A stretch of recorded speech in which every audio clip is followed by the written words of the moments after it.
নমস্কার বন্ধুরা, সতীশ লাইফস্টাইলে তোমাদেরকে অনেক অনেক স্বাগত এবং ভালোবাসা। আশা করছি তোমরা সবাই খুব খুব ভালো আছো। আর তোমরা যারা এসএসসি জিডি ক্যান্ডিডেট আছো, তোমাদের একটাই কোশ্চেন ছিল যে দিদি আমাদের রেজাল্ট কবে বেরোবে, তো এত লেট কেন হচ্ছে রেজাল্ট বেরোতে, তো এসএসসি জিডির মাঠ কবে হবে, আর কতজন ক্যান্ডিডেটকেই বা মাঠে রাখবে, তো জুলাইতে কি আদৌ মাঠ হবে। তোমাদের এই সমস্ত কোশ্চেন অ্যান্সার নিয়ে আজকে চলে আসলাম। তো মাঠ কেন দেরিতে হচ্ছে, তো সব কিছু তোমাদের আর কি এই ভিডিওটাতে ক্লিয়ার করা হবে। তো ভিডিওটা দেখতে থাকো। তো বন্ধুরা, তোমাদের মনে যে এই কোশ্চেনটা দানা বেঁধে আছে সেটা হচ্ছে যে আমাদের মাঠ কেন দেরি হচ্ছে। তো তোমাদের মাঠের জন্য এই কারণেই দেরি হচ্ছে, কারণ ফেক ক্যান্ডিডেট সাথে বহিরাগত ক্যান্ডিডেট, আর বহিরাগতরাই আবার ফেক আর কি করছে বলো তো।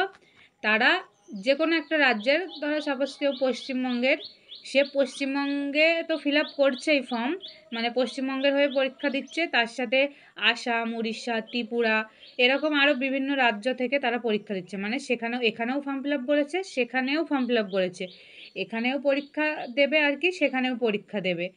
এই নিয়ে মানে এই যে ক্যান্ডিডেটগুলো আর কি এইভাবে ফর্ম ফিল আপ করে তারা পরীক্ষা দিয়ে এবার এখানে না হলে ওখানে হয়ে যাবে, ওখানে না হলে ওখানে হয়ে যাবে, এই চিন্তাধারা নিয়ে যারা আর কি পরীক্ষা দিয়েছে, তো এসএসসি কী করছে বলো তো, তাদেরকে আইডেন্টিফাই করে তাদের যে ক্রাইটেরিয়া আর কি আছে, তো সেগুলো দেখে তারা সব কিছু দেখে শুনে আর কি কাজ করছে, যাতে কি হয় বলো তো, যদি এরা এরকমভাবে থাকে তো একটা রাজ্যে না হলে কোনো না কোনো রাজ্য থেকে, তো দুটো তিনটে রাজ্য থেকে ধরো পাশ করে থাকতে পারে।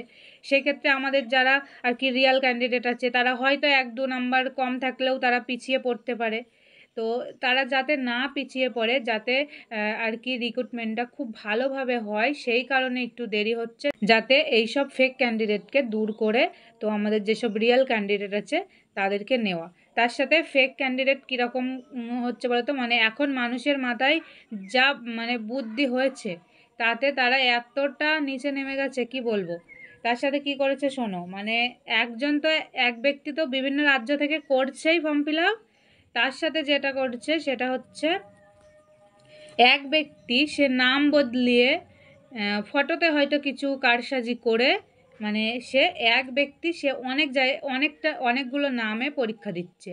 তো যেখান থেকে যেই নামে হয়ে যাবে, তো সেখান থেকে আর কি হয়ে যাবে, তার এই নামে না হলে অন্য আরেকটা নামে, অন্য আরেকটা, মানে যাই হোক অন্য কোনো ক্যাটাগরিতে এরকমভাবে ওরা দেওয়ার চেষ্টা করছে, যে সমস্ত ডকুমেন্টস আর কি জাল বের করে তারা কি করছে, তারা এই কাজগুলো করছে, অন্যান্য মানে অন্য নাম নিয়ে তারা ফর্ম ফিল আপটা করছে, যাতে এটাতে না হলে অন্যটা হয়ে যায়।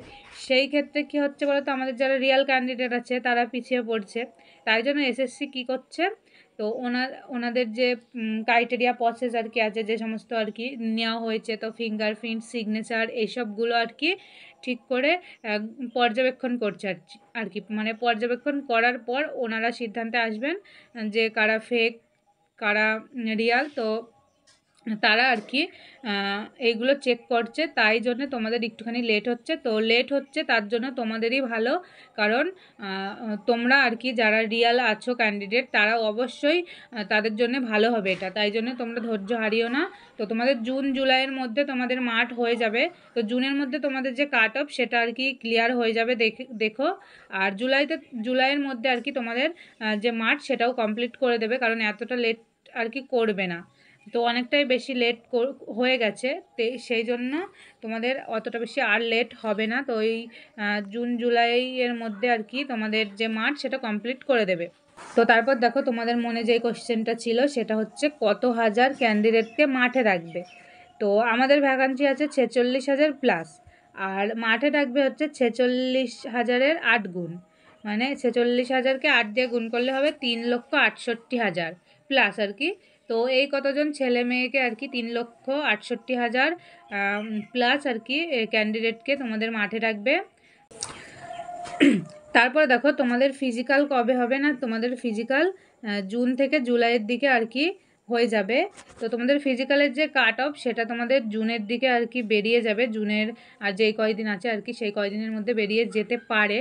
তার সাথে তোমাদের ফিজিক্যাল আর কি মাঠ যেগুলো হবে সেটা তোমাদের মোটামুটি জুলাইতে তোমাদের কমপ্লিট করে দেবে, জুলাই না হলে আগস্টের হয়তো 5-10 দিন আর কি, তার ভিতরেই তোমাদের যে কাট অফ সেটা কমপ্লিট করে দেবে আশা করছি।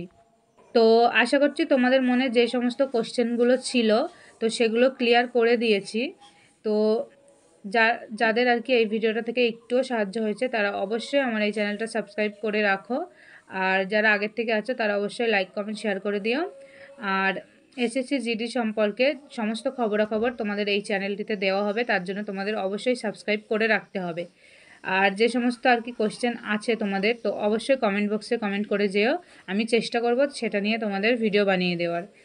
আর তার সাথে তোমাদের ফিজিক্যালের কাট অফ কীরকম যাবে সেটা যদি জানতে চাও তাহলে অবশ্যই কমেন্ট করো যে আমাদের ফিজিক্যালের যে কাট অফ সেটা নিয়ে কিছু বলো, তো অবশ্যই আমি চেষ্টা করব। আর তার সাথে যারা কম নাম্বারের জন্য বলো যে আমার কম নাম্বার আমি কি করব, আমার কি হবে, তো তাকে একটা কথাই বলবো, নেক্সট যে আর কি ভ্যাকান্সি বেরোচ্ছে তো তার জন্য প্রিপারেশন নাও। তো এখন থেকে প্রিপারেশন নাও, দেখো পরের বার আর তোমাকে বলতে হবে না যে আমি কম নাম্বার পেয়েছি। তো এখন থেকে প্রিপারেশন নিলে তোমাদের আর কি যে প্রিপারেশন লেভেল সেটা অনেকটাই হাই থাকবে, তার সাথে তোমাদের আর কি এক্সামও খুব ভালো হবে আর তোমরা চাকরিটাও পেয়ে যাবে। তো যারা এখন অবধি প্রিপারেশন শুরু করোনি তারা প্লিজ শুরু করে দাও।